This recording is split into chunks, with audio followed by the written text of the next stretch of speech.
Look to cut budgets. They look at programs not considered critical to core learning areas, but sometimes the program that looks like an extra is critical when it's approached in a different manner.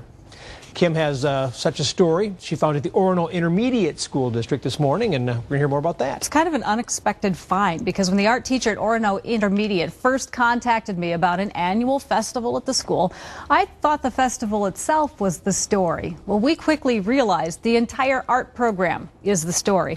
In today's special Tuesday edition of What's Cool in Our School, the Freshwater Festival at Orono Intermediate School. We're going to learn about the medieval book today. The Freshwater Festival at Orono Intermediate School is a culmination of a year's worth of work. The festival this year is called Medieval Illuminations. So, in addition to students and staffers dressing up in costumes, like this medieval healer, Healthcare wasn't the greatest in the Middle Ages. students learn about the history of the time period and the challenges. There weren't any books. Someone had to imagine them. Someone had to create them and invent them. And how to solve them. The name of that specific design of book with a cover and pages, it's called a codex. The teacher behind the festival isn't a history teacher or a social studies teacher. She's an art teacher. I see the art program as learning how to creatively use your brain and solve problems. Which means in many ways, These are bamboo. Joanne Kirkman teaches everything. It's important that children learn where the arts originated. Does anyone remember the name? Starts with an F.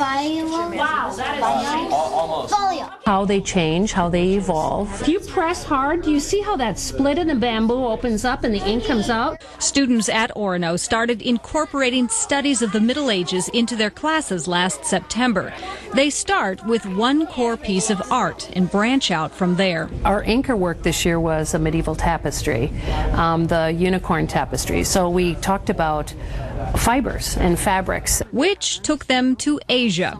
We had Japanese guest artists teaching us about the weaving. The kids created that? The kids made this in one day. Can you read the letters? Which led to discussions on making paper and how you put your stories on paper. I think it's used in Japan, China, Korea. Does this make you look at your books a little differently?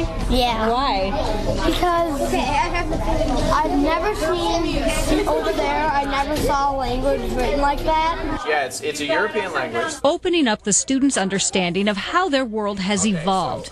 Kirkman even takes the time-honored art pottery project and turns that into history. Reliquaries were used in the Middle Ages to hold relics of saints. These aren't religious. They're based with, what a child thinks would be a treasure from nature. Which became a science lesson when the students went to Baker Park to study native Minnesota plants. They made a medieval book of Minnesota plants, and they put that book in their reliquary boxes. When you're out studying plants, you might as well study Minnesota birds, which leads Kirkman back to the Middle Ages. They learned about the symbol of the bird and what it represented in medieval shields. And the importance of shields to Native American cultures here in Minnesota. For Kirkman, it's all tied together. Art, science, history, learning how to make books in the Middle Ages. I hope that the children understand that knowledge is power. Knowing to read and write is a powerful thing. And that ties into Kirkman's goal for medieval illuminations. To become illuminated, to learn. She's amazing. We hope you'll join us Thursday morning for our last regular edition of Cool in School for this academic year as we visit Odyssey Academy in Brooklyn Center.